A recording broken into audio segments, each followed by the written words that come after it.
ఈరోజు మన అంశము యెషయా గ్రంథము 52వ అధ్యాయము మొదటి వచనము. యెషయా గ్రంథము 52వ అధ్యాయము మొదటి వచనము. సియోను లెమ్ము లెమ్ము, నీ బలము ధరించుకొనుము, పరిశుద్ధ పట్టణమైన యెరూషలేమా నీ సుందర వస్త్రములను ధరించుకొనుము. ఈరోజు మన అంశము లెమ్ము లెమ్ము, ఎగమని చెప్పడం. ఎందుకు సియోనుతో లెమ్ము లెమ్ము లెమ్మని ఎందుకు యెషయా ప్రవక్త ద్వారా దేవుడు చెప్పుతూ ఉన్నాడు అంటే, ప్రియ సంగమా, దేవుడు బిడ్డలారా, దేవుడు గత వారమంతా మనల్ని కాపాడాడు. ఈ సంవత్సరం అంతా కాపాడి చివరి 11వ మాసంలోకి మనం నడిపించాడు. ఇంకొక మాసం అయితే మరొక సంవత్సరం ముగించుకొని మరొక నూతన సంవత్సరంలోకి మనం వెళ్తాం. సంగమా, దేవుని బిడ్డలారా, ఈ మాసం అంతా కాపాడినందుకు ప్రభువుకు వందనాలు. మరొక మాసంలోకి వెళ్ళి మనం ప్రకాశింపజేయుటకు దేవునికి వందనాలు. యెషయా గ్రంథకర్త ఈ మాట ఎందుకు చెప్తున్నాడు అంటే, ఎలా ఉన్నారయ్యా ప్రజలు, ఎలా ఉన్నారు ప్రజలు అంటే ఉజ్జీవం లేక నిర్జీవంగా ఉన్నారు. ఉద్యోగం లేదు, సంఘంలో ఉద్యోగం లేదు, సమాజంలో ఉద్యోగం లేదు, కుటుంబంలో ఉద్యోగం లేదు, నిర్జీవ క్రియలతో ఉన్నారు. అటువంటి వారిని యెషయా ప్రవక్త ద్వారా దేవుడు చెప్తున్నాడు, నీవు లెమ్మో లెమ్మో సియోను, లెమ్మో లెమ్మో. సియోను అంటే పాత నిబంధనకి ఉంది, కొత్త నిబంధనకి ఉంది. కానీ ఎక్కడ ఉన్నారయ్యా ప్రజలు అంటే ధర్మశాస్త్రము క్రింద ఉన్నారు, ధర్మశాస్త్రం అనే కాడి క్రింద ఉన్నారు. సియోను లెమ్మో, సియోను కన్యకాలేమో, యెరూషలేము కన్యకాలేమో లెమ్మని చెప్పుతూ ఉన్నారు. అంటే ఎలా ఉన్నారు? నిద్రపోవచ్చు ఉన్నారా? కదలలేని స్థితిలో ఉన్నారా? ఎలాగూ ఉన్నవాడిని లెమ్మని చెప్పుతూ ఉన్నారయ్యా అని ఇక్కడ చెప్తే ఉంటే, ఉజ్జీవంతో వాళ్ళు తిరుగులేస్తారు. నిర్జీవంగా కూర్చొని ఉన్నవాడిని వాక్యము లేకుండా, ప్రార్థన లేకుండా, ఆరాధన లేకుండా, బలులు లేకుండా, క్రమము లేకుండా విశ్వాస క్రియలను విడిచి ఉన్నటువంటి వారిని లెమ్మని చెప్పడానికి సిద్ధపడుతున్నాడు. యెషయా గ్రంథకర్త ఏమంటారంటే ఉజ్జీవ ప్రవక్త అని కూడా అంటారు.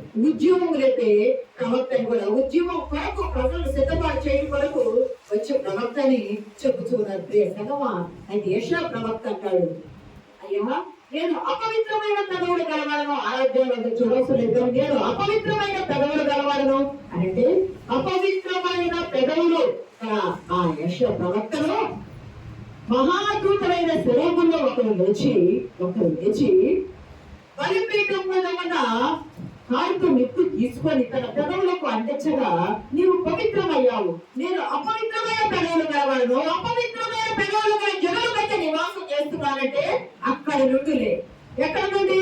అపవిత్రమైన పెదవులు గల, అపవిత్రమైన మనసు గల, నిర్జీవ క్రియలు గల, కూర్చొని ఉండి లేవలేని స్థితిలో ఉన్న, అంధకారంలోనూ చీకటిలోనూ కూర్చొని లేవలేకుండా ఉన్న వారిలో నుండి నీవు లెగ్గు. నీకు ఉజ్జీవం రావాలని, వారిని లేపడానికి, వారిని ఉజ్జీవం చేయడానికి, వారి నర రక్త ప్రసరణ జరిగినట్టుగా నర ఆత్మీయ స్పందన కలుగునట్టు వారిని లేపమని చెబుతూ ఉన్నాడు.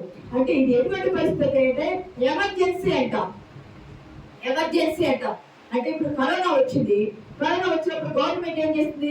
ఎమర్జెన్సీ విధించి నీటిగా 144 సెక్షన్ కర్ఫ్యూ పెట్టి ఎవ్వరూ బయటికి రాకూడదు. ఎందుకయ్యా అంటే ఒక శోధన, ఒక కీడు, ఒక ఆపద ఇవన్నీ వచ్చినప్పుడు ఎవరు బయటికి రాకూడదు, మిమ్మల్ని మీరు కాపాడుకోవాలి, బతావు చేసుకోవడానికి ఎమర్జెన్సీ పీరియడ్ లేదా అత్యవసర కాలం పెట్టింది. అలాగూ ఉన్న వారిని లేపడానికి మీకు ఒక ఉదాహరణ గుర్తు చేస్తాం. ఆది కాండము 19వ అధ్యాయం 15 వచ్చిన ఒక మాటను చూడండి. 19వ అధ్యాయం 15 వచ్చిన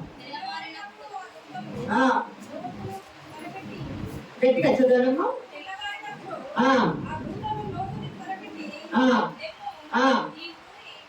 చాలా ఇక్కడ అంశం ఏంటంటే, మనం అనుకున్నాము ప్రజలను తట్టి లేపి ఉజ్జీవం కొరకు సిద్ధపరచాలి అనేది, లెమ్మని 2 సార్లు చెప్పడం, పెట్టడం గమనిస్తున్నాం. ప్రభు రాకడ ఉన్నది, యుగ సమాప్తి సమీపపోతుంది. గమనించండి, యెషయా గ్రంథం రాసేటప్పుడు క్రీస్తుకు పూర్వం యేసయ్య వచ్చి 2000 సంవత్సరాలు కంటే యేసయ్యకు ముందు BCలో 700 సంవత్సరాల్లో యెషయా గ్రంథం రాయబడింది కదా. యెషయా గ్రంథం రాయబడ్డప్పుడు అప్పుడు ఏమంటారయ్యా అని అంటే, అమ్మో రాకడ వస్తుంది, అప్పటికి ఇంకా యేసయ్య పుట్టలా, యేసయ్య పుట్టడానికి 700 సంవత్సరాల కాలం ముందు యెషయా ప్రవచనం రాసేటప్పటికి 700 సంవత్సరాల కాలం నుండి ప్రభు వస్తాడని చెబుతున్నారు. ఈ గ్రంథము రాసిన 700 సంవత్సరాల తరువాత యేసుక్రీస్తు ప్రభు వారు వచ్చారు. మరి అప్పటి నుండి ఇప్పటి వరకు కూడా రాకడ వస్తున్నారు. మొదటి రాకడ అయిపోయింది. యెషయా రాసినప్పుడు మొదటి రాకడ కూడా లేదు, మొదటి రాకడ అయిపోయింది. మీరు సిద్ధంగా ఉండాలి. ఎలాగో సిద్ధంగా ఉండాలి? పాత నిబంధన కొట్టివేయబడడానికి, ధర్మశాస్త్రం కొట్టివేయబడడానికి, మీరు ధర్మశాస్త్రం క్రింద నుండి, ధర్మశాస్త్రం కాడి నుండి బయటికి లేపడానికి బుద్ధివంతో నేను మీ కొరకు వచ్చాను. ధర్మశాస్త్రం నుండి మీరు బయటికి రావాలా? అయితే నూతన నిబంధన సిద్ధపాటు చేయబడింది. మరి ప్రభు రాకడ, రెండవ రాకడ అంటూ ఉన్నాం కదా. అప్పుడు ఈ గ్రంథం రాసినప్పటికీ ఇప్పటికీ చాలా మార్పులు వచ్చినాయి కదా. జనం మీదకి జనం వస్తున్నారు, రాజ్యం మీదకి రాజ్యం వస్తుంది, కరువులు వస్తున్నాయి, భూకంపాలు వస్తున్నాయి, వరదలు వస్తున్నాయి, సునామీలు వస్తున్నాయి, తెగుళ్ళు వస్తున్నాయి, యాక్సిడెంట్లు వస్తున్నాయి. ఇవన్నీ చూస్తే అప్పటి రోజుల్లో యుద్ధాలు చేయాలంటే బాణాలు వేసుకొని బళ్ళాలతో పట్టుకు యుద్ధాలకు వెళ్ళేవాడు. ఇప్పుడు రోజుల్లో యుద్ధాలు చేయాలంటే ఒక స్విచ్ ఆన్ చేస్తే చాలు, అణుబాంబులు వేసుకుని అంత స్పీడ్ యుగం అయిపోయింది కదా. ప్రియ సంగమా, దేవుని బిడ్డలారా, మరి లెమ్ము అని ఎవరికి చెప్పాలి? ఎక్కడున్న వారికి చెప్పాలి? ఏడుస్తూ కూర్చున్న వారికా, దుఃఖపడుతూ ఉన్నవారిక, ఎవరికి లెమ్ము అని చెప్పాలి అంటే ఇది సిద్ధపాటు యుగ సమాప్తి కొరకు, దేవుని రాకడ కొరకు, దేవుని కొరకు బాధ్యతగా పని చేయాలని త్వరగా సిద్ధపడమని చెప్పడానికి ఈ మాట గుర్తుగా ఉంది. ఇక్కడ ఆదికాండం 18వ అధ్యాయము 15వ వచనంలో సొదొమ గొమొర్రా అక్కడ పాపభూయిష్టమంది, పాపము పెరిగిపోయిన పాపము నిమిత్తము దేవుని ఉగ్రత ఆ ప్రాంతం మీదకి, సొదొమ గొమొర్రా మీదకి రాబోతూ ఉంది. కాబట్టి దేవుడు ఏం చేశాడంటే అబ్రహాము ప్రార్థన ఆలకించి లోతు కుటుంబాన్ని తప్పించడానికి, అబ్రహాము గోదాలోనే కదా, అయ్యా 50 మంది ఉంటారు, అయ్యా 47 మంది ఉంటారు, చివరికి 20 మంది ఉన్నా నేను కాపాడతానని దేవుడు వాగ్దానం చేశాడు కదా. దేవుడు వెళ్ళిపోతాడు, సొదొమ గొమొర్రాకి దూతలు వెళ్తారు. అక్కడికి వెళ్ళినప్పుడు ప్రియ సంగమా, ఆ రాత్రి గడిచిపోయింది. తెల్లవారగానే ఆ దూతలు అంటారు, లెమ్ము, లేదా వేకప్, నువ్వు త్వరగా లెమ్ము, ఈ ప్రాంతం మీదకి దేవుని ఉగ్రత రాబోతుంది, అగ్ని గంధకాలు, అగ్ని కీలలు దిగబోతున్నాయి, నీవు, నీ భార్య, నీ పిల్లలు, నీకైన వారు ఎవరైనా ఉంటే లెమ్ము, త్వర పెడుతున్నాడు. ఎమర్జెన్సీ విధించబడింది. ఒక్కసారి చెప్తే త్వరగా లే అనటం, 2 సార్లు అంటే ఎమర్జెన్సీ పీరియడ్ కాలాన్ని గుర్తు చేస్తుంది. త్వరగా లే, లెమ్ము, లోతు త్వరగా లెమ్మని చెప్పి లోతు ఆలస్యం చేస్తుంటే దేవుడు కనికరపడ్డాడు అన్నది. అక్కడ యెహోవా కనికరపడ్డాడు, దయ చూపాడు. ఆ దూతలు భార్య భర్తల్ని, వారిద్దరు పిల్లలు చేతులు పట్టుకుని వారి త్వరగా ఊరికి దూరంగా తీసుకుని వస్తాను. పిల్లల సంగమా, దేవుని బిడ్డలారా, ఎందుకయ్యా అంటే ఆ కుటుంబము, నువ్వు నిర్జీవంగా ఉన్నావా, లేకపోతే ఇంకా కొందరిని రక్షించాలని ఆలస్యం చేస్తూ ఉన్నావా? అయిపోయింది, సమయం దాటిపోయింది. నువ్వు చెప్పావు, వారు వెళ్ళలేదు, నువ్వు చెప్పావు, వారు మారలేదు, నీ వైపు వచ్చేయండి అని చేయబట్టుకొని బయటికి లాక్కొచ్చారు. లెమ్ము అని అంటున్నాము, ఎక్కడి నుండి లేవాలి మనం? లెమ్ము అంటున్నాము, ఎక్కడి నుండి లెవ్వాలి మనము? ఎక్కడి నుండి లెవ్వాలయ్యా అంటే ఎఫెసీ పత్రిక 5వ అధ్యాయం 14వ వచనంలో ఒక మాట అంటారు, చూడండి.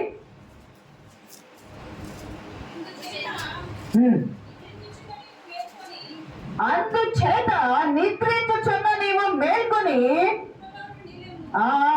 ఎక్కడి నుండి లెగవాలి? లెమ్ము అన్నారు అంశము. ఎక్కడి నుండి లెగవాలి అంటే మనం ఎలా ఉన్నామయ్యా? మృతులలో ఉన్నాము. అదేంటి, మనం సజీవులుగానే ఉన్నాం కదా, మృతుల్లో ఎక్కడున్నాము అంటే ప్రియ సంగమా, జ్ఞాపకం పెట్టుకోండి. మొదటి మానవుడైన ఆదామును దేవుడు తయారు చేసినప్పుడు, వారు దేవుని సహవాసంలో ఉన్నారు, దేవుని సన్నిధిలోనే ఉన్నారు. కానీ దేవుడు చెయ్యి పట్టుకొని వారిని నడిపిస్తా ఉంటే, దేవుని చెయ్యి పట్టుకున్న వారు వెనక స్వరాన్ని వినడానికి వెనుతిరిగారు, లేదా ప్రక్కకు తిరిగారు. ఇదే త్రోవ వెలుగుడైన స్వరాన్ని విడిచిపెట్టి ప్రక్కకు తిరిగారు. ఆ స్వరం ఎవరిదయ్యా అంటే అది అపవాదిది. దేవుని మాట వినకుండా ఆజ్ఞలో అతిక్రమించారు. ఇది తిరుదిరమున నీవు నిశ్చయముగా చచ్చదమన్నారు. మరి చనిపోలేదు కదా, వారు బ్రతికే ఉన్నారంటే శారీరకంగా బ్రతికే ఉన్నారు, కానీ ఆత్మీయంగా చనిపోయారు. ఆత్మీయంగా వారు మృతులైపోయారు. మృతులైపోయిన వారు నీవు ఎక్కడున్నావయ్యా? ఎక్కడుండి వేకప్, ఎక్కడి నుండి నువ్వు లెగవాలి అని అంటే నీవు మృతులలో నుండి లెగవాలి. ఏ మృతులయ్యా అంటే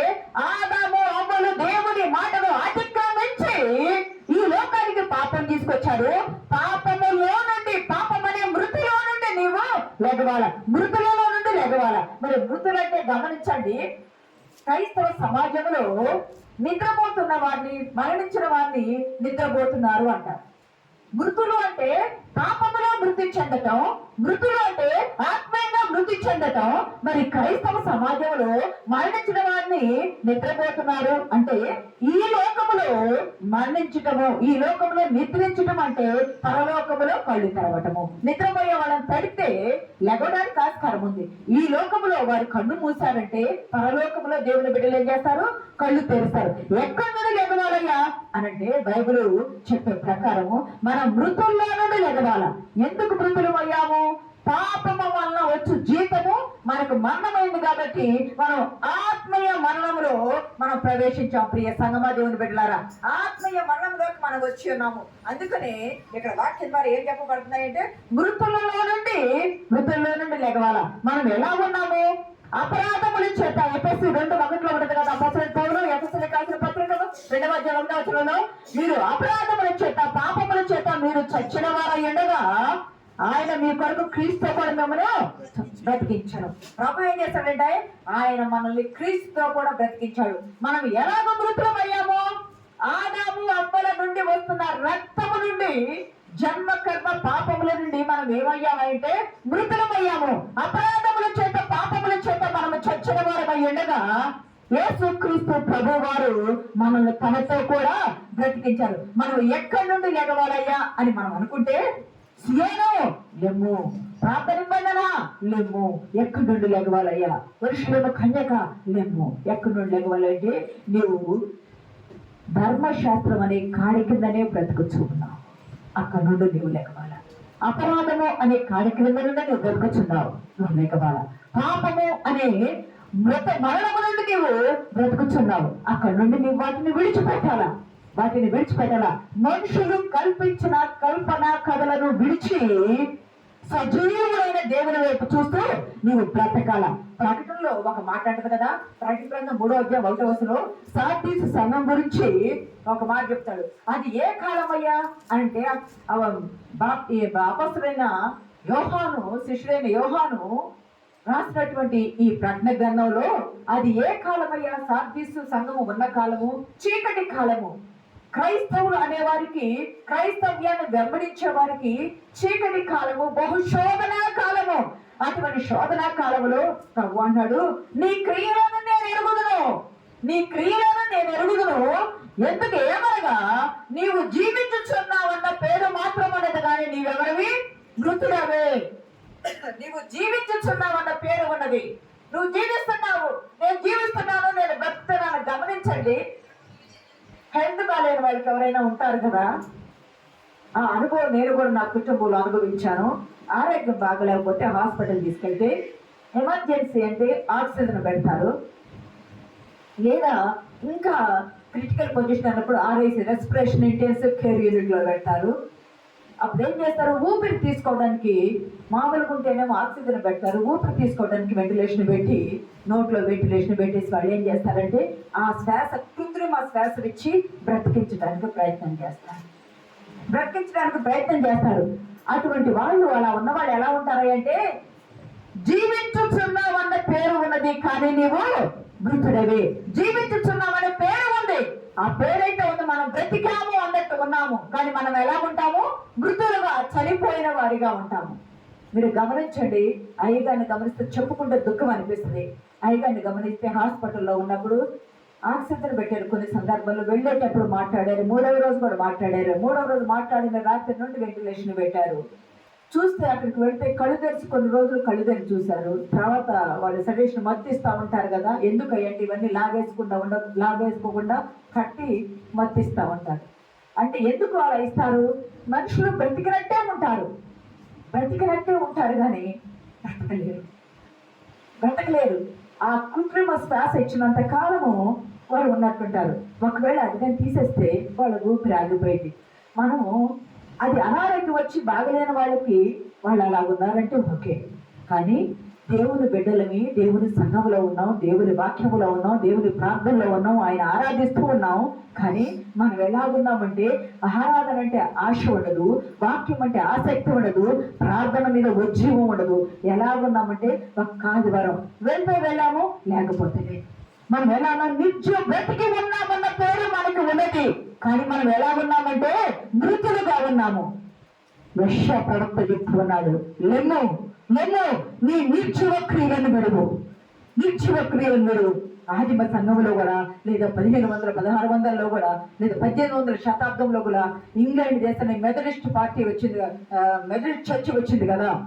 John Wesley, Charles Wesley England దేశంలో ప్రియ సంగమా ఇలాగే నిర్జీవంగా చర్చలకు వెళ్తారు, లేకపోతే లేదు. ఏదో ఒక్క మాట వాక్యం చదువుకొని వెళ్ళిపోతారు.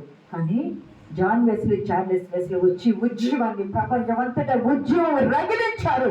నిప్పే ఉన్నది, దాన్ని వెలిగించి ఆరిపోకుండా వెలిగించి మంట పుట్టించి ఆత్మలో మంట పుట్టించేటట్టుగా ఉజ్జీవాన్ని లేపారు. ఆ ఉజ్జీవం ఇక్కడ చెప్తూ ఉన్నాడు, లెమ్ము ఎక్కడి నుండి లెగవాలయ్యా అంటే, ఎక్కడి నుండి లెగవాలయ్యా అంటే నీవు మృతులలో నుండి నీవు లెగవాలా. లేకపోతే నువ్వు ఎలాగుంటావు అంటే, నువ్వు ఎలా ఉన్నావు? నీవు చల్లగానైనను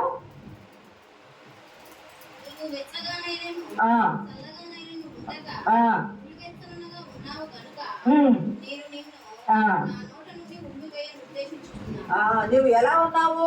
నీవు ఉంటే చల్లగా ఉండు, నీవు ఉంటే వెచ్చగా ఉండు, నీవు ఉంటే లోకములో ఉండు, లేదా పూర్తిగా దేవుని ఎద్దుకు రా. నీవు కొన్ని రోజులు ఒక కాలు లోకంలో, ఒక కాలు దేవుల్లో పెడతావు. నువ్వు ఉంటే చల్లగా ఉండు, లేకపోతే వెచ్చగా ఉండు. నువ్వు వెచ్చని క్రైస్తవ జీవితం జీవిస్తూ ఉంటే నీవు ఉమ్మి వేయబడతావని ఇక్కడ ప్రభువు ఇక్కడ భక్తుడైన యోహాను ద్వారా వాక్యం సెలవిస్తూ ఉన్నాడు. ప్రియ సంగమా, ఎందుకయ్యా కొన ప్రాణముతో ఉన్నవన్నీ వైద్యులు వైద్యం చేస్తారు, చేతనైన వరకు వైద్యం అందిస్తారు, చేతకపోతే హ్యాండ్సప్ అని చేతులు ఎత్తేస్తారు, వారి ప్రాణాలు పోతాయి, దేవుడే కాపాడాల. లేదు అంతవరకు అనుకుంటే అంతవరకు అయిపోయింది. కానీ దేవుని బిడ్డలమని దేవుని సన్నిధానంలో ఉంటూ కొన ప్రాణంతో కొట్టు మిట్టాడే ఆత్మ వలె మనలో ఉంటే, అంటే చల్లగా లేక వెచ్చగా లేక నులివెచ్చని క్రైస్తవ జీవితం జీవిస్తూ ఉంటే అటువంటి ప్రభు ఊమి వేస్తే నేల మీద పడిపోతాం, పరలోకానికి మనం చేరలేము. ప్రభు అంటున్నాడు, నువ్వు ఉండు. అలాగూ ఉన్నవాడిని యెషయా ప్రవక్త అలాగూ ఉన్నవాడిని బ్రతికించి కొందరినైనా దేవుని రాజ్యానికి వారసును చేయాలని లెమ్ము అని ఈ వాక్యం చెప్తున్నారు. ఎక్కడి నుండి లెగవాలి మనం అనుకుంటే మృతుల్లో నుండి లెగవాలని చెప్తున్నాము. ఈ మాటలు రాకడిపోయే మనకు తెలియదు, కానీ తెలియక ముందే 2000 సంవత్సరంల క్రిందటే, 2700 సంవత్సరంల క్రిందటే ఈ మాటలు రాయబడ్డాయి. అయినా ఎంతో మంది ప్రభు కొరకు హత సాక్షులు అయ్యారు. ఎంతో మంది జానహస్ అనే భక్తుడు ఉంటాడు. ఆదిమ సంఘంలో జానహస్ని దేవుని గురించి మాటలు చెప్తా ఉంటే, నువ్వు కొత్తదాన్ని తీసుకొని వచ్చావని ఆయన కట్టేసి ఆయన నిప్పు పెట్టి ఆయన చంపేస్తే ఆయన అంటాడు, హతసాక్షుల రక్తము సంఘమునకు విత్తనము. నేను హతసాక్షులు అవుతున్నా, మీరు నన్ను చంపాలనుకుంటున్నారు. నేలకు ఒరిగిన ప్రతి రక్తపు బొట్టు సంఘానికి విత్తనం అయిందని చెప్పాడు. ప్రియ సంఘమా, దేవుని బిడ్డలారా, దేవుని కొరకు నువ్వు లెగవాలా, ప్రభువు కొరకు నీవు ఆరాటపడాలా, ప్రభువు నిమిత్తం ఆరాధన చేయాలా, ఆయన్ని స్తుతించాలా, నీ స్తుతులపై ఆయన ఆసీనుడై ఉండాలా. ప్రియ సంఘమా, ప్రార్థన ఎందు కొలసిలో ఒక మాట గమనిస్తే, ఎందుకు లెగవాలి, ఎలా లెగవాలనుకున్నాము, ఎందుకు దులుపుకోవాలి అని అంటే, క్రీస్తుని మీద ప్రకాశించటానికి. నువ్వు ఈ లోకము, ఈ లోక అంధకారము, ఈ లోక అవిశ్వాసము, ఈ లోక అధైర్యము, అపనమ్మకత్వము అన్ని నీలో గూడు కట్టుకుని ఉండి నీకు సమస్యలు తిరగపోతుంటే, పరిష్కారాలు కాకపోతుంటే, నీ అప్పులు తిరగపోతుంటే, నీ పిల్లలు పెళ్లి కాకపోతుంటే, నీకు సంతానం కలగకపోతుంటే, నీ సమస్యలు బట్టి నీ అనారోగ్యం తగ్గకపోతుంటే, నీ అనుకున్నది నీకు జరగకపోతుంటే, మనలో ఇవన్నీ పొరలుగా పేరుకొనిపోయి మనలో విశ్వాస క్రియలను విడిచిపెట్టి నిర్జీవ క్రియలతో బ్రతుకుతూ ఉంటే, వాటి మీద ఇవన్నీ అవిశ్వాసము, అధైర్యము, అసత్యము, అపనమ్మకము ఇవన్నీ ఉంటే వాటిని దులిపి నీవు లెగవాలా. ఎందుకు లెగవాలా వాటిని దులిపి అంటే, క్రీస్తు కొరకు ప్రకాశించడానికి లెగవాలా. జెస్సికా లెగవలేదా? తన దుఃఖాన్ని విడిచి లెగిసింది, తన అధైర్యాన్ని విడిచి లెగిసింది, తన భయాన్ని విడిచి లెగిసింది, క్రీస్తు కొరకు ప్రకాశించింది. ప్రపంచమంతా సాక్షిగా నా దేవుడు నా యేసయ్య ఆయన ఇచ్చిన విజయం మీరు ఊరక నిలుచుడు చూడండి, యుద్ధము యెహోవాది అని చెప్పిన సాక్ష్యాన్ని చెప్పింది. కన్నీళ్లతో విడుచువాడు సంతోషగానం అనే పంట కోస్తాడని వాక్యం చెప్పింది. అంతేకాదు భూమి మీద ఉన్న సకల జనములు కీర్తన 40లో సకల జనాలు కూడా మీ వైపు చూస్తారన్న సాక్ష్యాన్ని వాక్యాల ద్వారా ఆమె చెప్పింది. క్రీస్తు కొరకు ప్రకాశించింది. ధూళ్ళు దులుపుకొని లెగవాలి అంటే మన మీద క్రీస్తు ప్రకాశించాల. మనం మీకు దేవుడు అంటాడు, మీకు నిద్ర లేక క్రీస్తుతో ప్రార్థనలో గడపటమా, లేక మీకు సుఖభోగాల లేదా దైవ ప్రసన్నత, లేకపోతే దేవుని కృప లేదా చేతులు ముడుచుకొని వండుకోట, ఏమిటి చూస్ చేసుకోండి. మీరు ఏమనుకుంటారు? మీరు నిద్రపోతారా, లేదా క్రీస్తు కొరకు ప్రార్థనలో గడుపుతారా, లేదా మీరు సుఖభోగాల మీద ఆసక్తి పెడతారా, లేదా దైవ ప్రసన్నత, లేదా దేవుని కృప, లేదా చేతులు ముడుచుకొని నిద్రపోవటమా? ఏది నీకేమి కావాలా? నీవు చేసే పనిని బట్టి నీకు జీతం సిద్ధపడింది. నీవు చేసే పనిని బట్టి నీకు జీతం సిద్ధపడింది. మార్టిన్ లూథర్ ఉన్నాడు. ఈరోజు ప్రపంచం అంతా మనం బైబిల్ చదువుతున్నామన్నా ఆదిమ హెబ్రీ గ్రీక్ భాషలో ట్రాన్స్లేషన్ చేయబడ్డ ఆ బైబిల్ జర్మన్ భాషలోకి లాటిన్ భాషలోకి ట్రాన్స్లేషన్ చేసింది మార్టిన్ లూథరే. తర్వాత ఇంగ్లీష్లోకి, తర్వాత ఆయా భాషలోకి వచ్చినాయి. ఆయన తెల్లవారి 3 గంటలకు లేచి మినిమం 3 గంటలన్నా ప్రార్థన చేయకుండా ఉండేవాడు కాదు. ప్రపంచం మొత్తం మార్టిన్ లూథర్ కదిలించేశాడు. ప్రియ సంగమా దేవుని బిడ్డలారా, నీవు ఎలా ఉండాలయ్యా అంటే భర్త చేస్తుందిలేని భార్య, భార్య చేస్తుంది భర్త, తల్లిదండ్రులు చేస్తారులే పిల్లలు అనకూడదు. కుటుంబం అంతా లేచి క్రీస్తు కొరకు ప్రకాశించేవారుగా ఉండాలి. మీకు ఇప్పుడు ఒక మాట చెప్తాను. ధూళి దులుపుకొని ఎందుకు లేవాలి అంటే 3వ అంశం ఇది. ఆదికాండము 15వ అధ్యాయము 12వ వచనం ఒకసారి చూడండి. చివరి అంశం ముగించుకుందాం చెప్పండి. 15-12 పోయినప్పుడు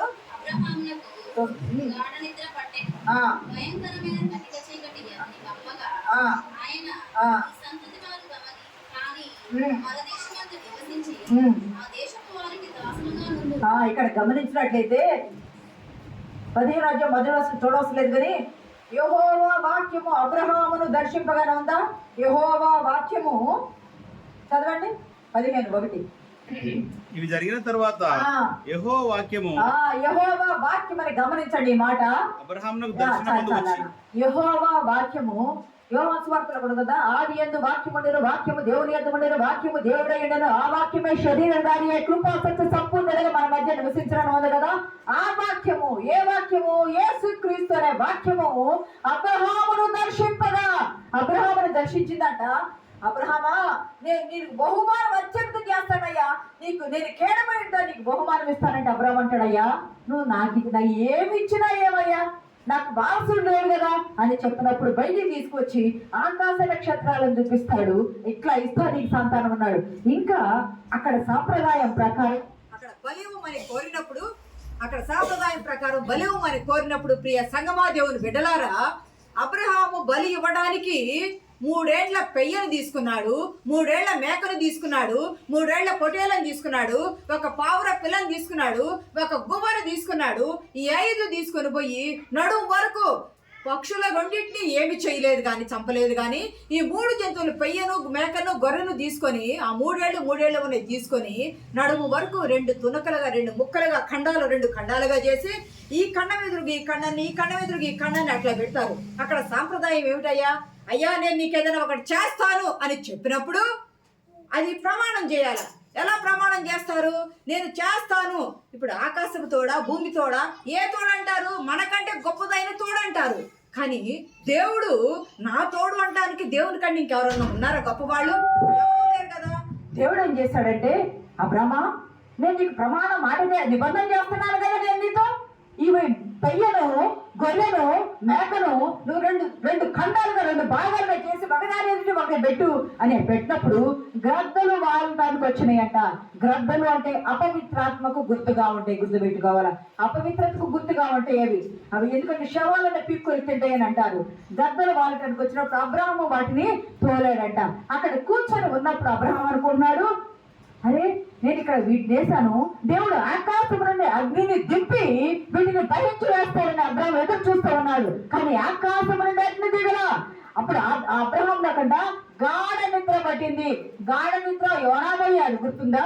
గాఢ నిద్ర సంసోను పోయాడు గుర్తుందా? కానీ ఇక్కడ అబ్రహామునకు గాఢ నిద్ర పట్టగా అబ్రహామునకంటే దేవుడు దర్శించి, అబ్రహమా, నేను ఈ భూమిని నేను నీకు ఇస్తానని చెప్పాను కదా, కానీ ఇవ్వను, ఇక్కడ పాపం ఉంది, ఇంకా నీ 4వ తరము వాళ్ళు తిరిగి వస్తారు. వీళ్ళు ఏం చేస్తారు? ఐగుప్తుకు పంపిస్తాను, వీళ్ళు అక్కడికి వెళ్తారు, 400 సంవత్సరాలు బానిసత్వంలో ఉంటారు, వాళ్ళని మరలా తోడు తిరిగి తీసుకొని వస్తాను. అబ్రహాం అని చెప్పినప్పుడు అబ్రహామునకు మెలకు వస్తే ఆ బాగా కటిక చీకటి గాఢంధకార చీకటి ఉన్నప్పుడు ఆ చీకటిలో ఈ ఖండించిన 2 ఖండాల మధ్య ఉన్న ఈ జంతు మాంసపు మధ్యలో నుండి నిప్పులను చదవమ్మా, మాట చదవండి ఒకసారి, చదవండి. ఆదికాండం 15వ అధ్యాయము. ఆ ఖండముల మధ్య నుండి అగ్నిజ్వాలయు, చదవండి అమ్మా, 10వ వచనం చదవండి. 10.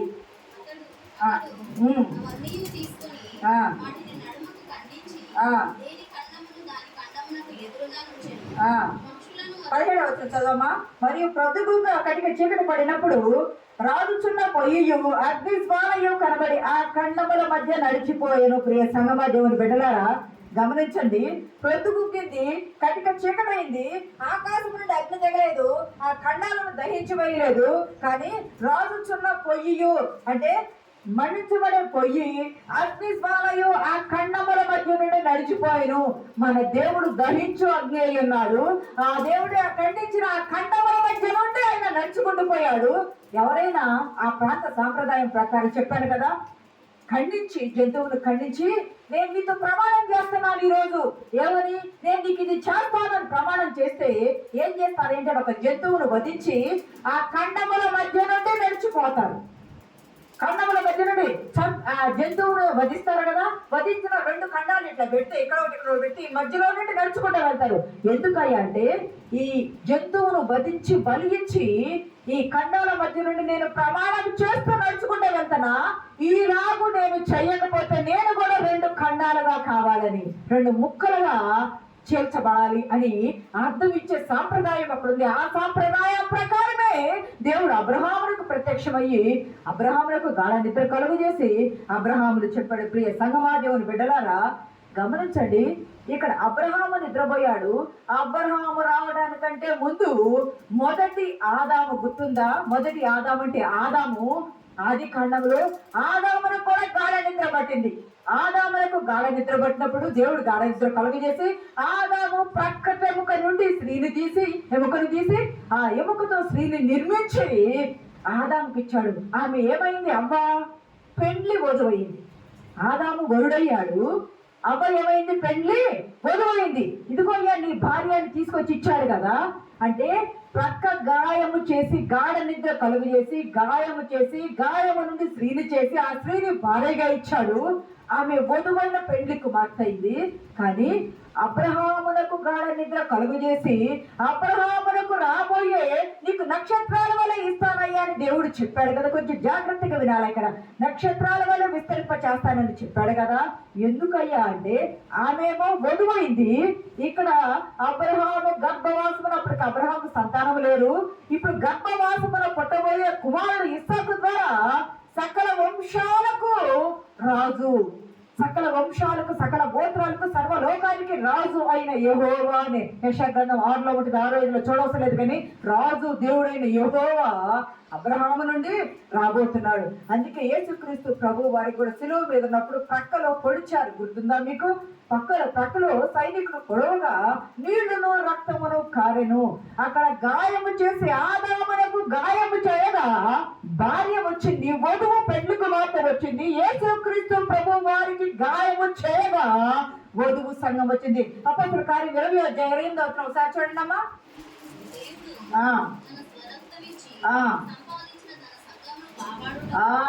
దేవుడు ప్రభువు తన స్వరక్తమిచ్చి సంపాదించిన సంఘమును కాపాడుట కొరకు. ప్రియ సంఘమా, దేవుని బిడ్డలారా, ఆదాముకు ప్రక్కదెముక నుండి స్త్రీలు తీసి భార్యనుగా చేస్తే ఆమె వధువు పెండ్లి కుమార్తె అయింది.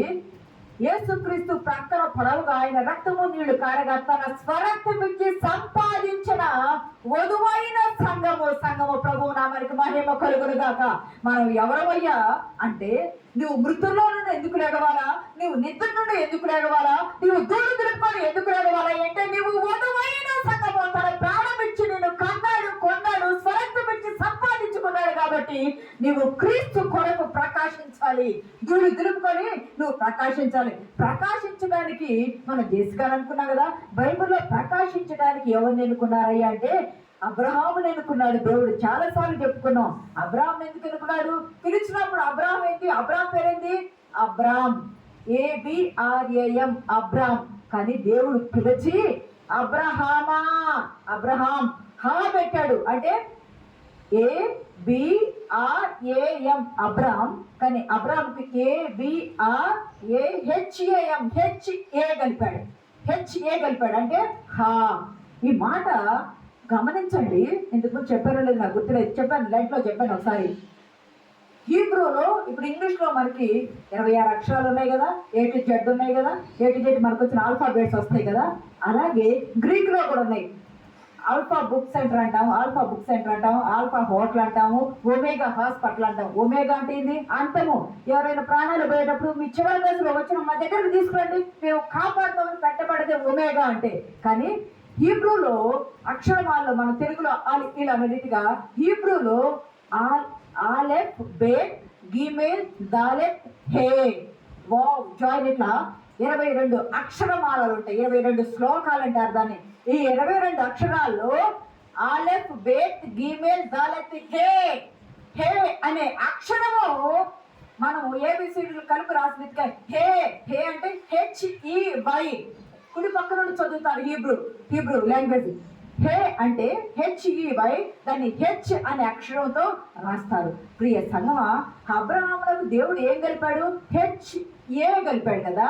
ఏ అంటే ఫ్రమ్ ద బిగినింగ్. ఆలెఫ్ అంటే ఫ్రమ్ ద బిగినింగ్, వాక్యమైన దేవుణ్ణి అంటే ఇక్కడ కలిపాడు. ఏం కలిపాడు? H కలిపాడు. దేవుణ్ణి హీబ్రూలో ఏమంటారంటే యెహోవాని యాహ్వే, క్యాపిటల్ లెటర్స్ YHWH.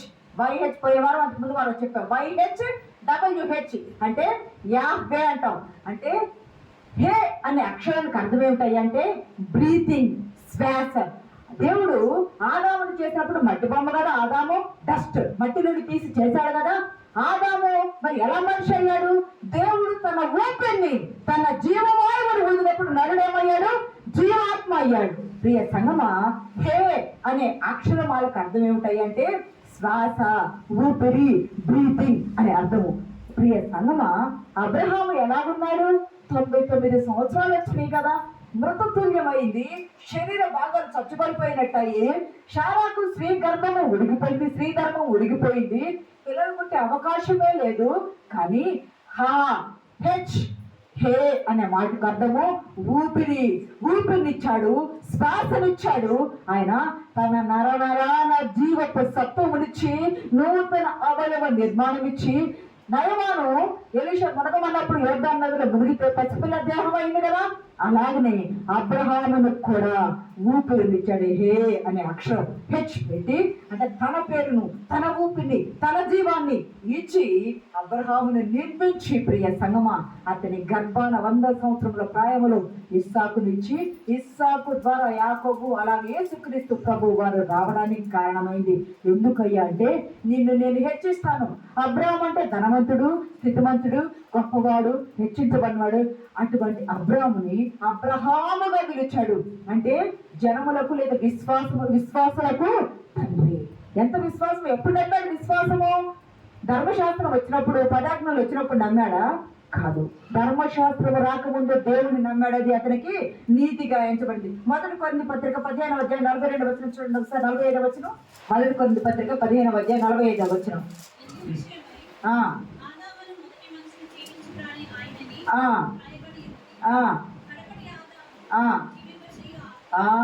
మొదటి ఆదాము జీవించు ప్రాణియే, కానీ కడపటి ఆదామైన యేసుక్రీస్తు ప్రభు వారు జీవింపు చేయు ఆత్మ అయ్యాడు. ప్రియ సంగమా, దేవుని బిడ్డలారా, ఆదామునకు గాఢ నిద్ర పెట్టి గాయము చేస్తే గాఢ నిద్రలో అమరచిన వధువైన పెండ్లి కుమార్తె కుమార్తె వస్తే యేసుక్రీస్తు ప్రభు వారు పక్క గాయము చేయగా, ఆయన నిద్రపోయినప్పుడు గాయం చేయగా, మెలకువతో ఉండి గాయపరచబడి ఆ గాయము నుండి స్వరక్తం ఇచ్చి సంపాదించుకున్న వధువైన పెండ్లి కుమార్తె సంఘము మనమందము, సార్వత్రిక సంఘము, యూనివర్సల్ చర్చ్. మనమందరం ఏక సంఘంగా ఉన్నాం. ప్రియ సంఘమా, అబ్రాహామును చేసి పిలిచి ఆశీర్వదించి, గమనించండి, హెచ్చరిక కలిపారు అనుకున్నాం. అబ్రాహామును ఆశీర్వదించారు, ఈ లోక ధనమంతా ఇచ్చాడు, కానీ పరలోకపు ఆశీర్వాదం భూమి మీదకి రావాలి అంటే ఊపిరి రావాలంటే ఆ ఊపిరి ఎవరయ్య అంటే 5 విషయాలు ఇవ్వబడ్డాయి. ఆ ఊపిరి యేసుక్రీస్తు ప్రభువారు. ఆ ఊపిరి పరలోకపు దేవుడు భూలోకానికి అబ్రహాము గర్భవాసమున రాబోచు ఉన్నాడు. అబ్రహాము కుమారుడు, దావీదు కుమారుడు యేసుక్రీస్తు మత్తయి 1:1 పిలువబడే రీతిగా ఎలా రాబోతున్నాడు అంటే ఆ హెచ్లో హీలర్, స్వస్థపరిచే దేవుడు ఉన్నాడు. ఆ హెచ్లో ఆయన హమ్ముడిని హృదయమును ధీరత్వం కలిగి వచ్చాడు. ఆయన ధీరత్వం కలిగి వచ్చాడు. ఆ హెచ్లో హెడ్, శిరస్సుగా ఉండి వచ్చాడు ఆయన. ఆ హెచ్లో హోలీ, పరిశుద్ధుడు, పరిశుద్ధత కలిగి వచ్చాడు ఆయన. ఆ హెచ్లో హోప్ అండ్ హెల్పర్, అంటే ఎలా ఉన్నాడు, నీకు నిరీక్షణ కలుగు చేయడానికి నీకు సహాయకుడుగా వచ్చాడు. ఎంత మాట, ఒక్క మాట, హే అనే మాట హెచ్ను దేవుడు కలిపితే అబ్రహామునకు ఆ ప్రారంభంలో ఆలెఫ్ అనే మాటతో కలిపి నిన్ను ఏం చేశాడు అంటే నిన్ను హెచ్చి స్వస్థపరుస్తున్నాడు. నీకు ధీరుడే విధేయత చూపడానికి వచ్చాడు. నీకు శిరస్సుగా ఉండటానికి వచ్చాడు. నిన్ను పరిశుద్ధులుగా ఉంచడానికి పరిశుద్ధులుగా వచ్చాడు. నీకు సహాయం చేసి నేను నిరీక్షణ కలుగు చేసి పరలోకం చేర్చి ఈ లోకములో నీవు ప్రకాశించడానికి దేవుడు సాక్షిగా ఉండటానికి నిలిపాడు. ప్రియ సంగమా, దేవుడి బిడ్డలారా, ఆదామునకు శారీరక గాయము ఈ లోకములో అవ్వపడిపోయింది. కానీ యేసుక్రీస్తు ప్రభు వారికి శారీరక గాయము, ఆత్మీయ కుమారుడిగా మొదటి ఆదాము తప్పిపోయాడు. కడపటి ఆదాముగా యేసుక్రీస్తు ప్రభు వారు వచ్చి నిన్ను నన్ను పరలోకం చేర్చి తండ్రి ఆజ్ఞ నెరవేర్చడానికి వచ్చాడు. నీకు జరగంది ఏదైనా ఉంటే ప్రభు సన్నిధానంలో ప్రార్థించి, అయ్యా నాలో అవిశ్వాసమైన నిద్ర, అధైర్యమైన నిద్ర, అయ్యా అసత్యమైన నిద్ర, ఇవి ధూళి అనే నిద్ర, ఇవన్నీ ఉంటే వాటిని తులుపుకొని నేను లేచి నీ సన్నిధిలో ముందుకు సాగాలని విశ్వాసంతో నువ్వు ప్రార్థించు.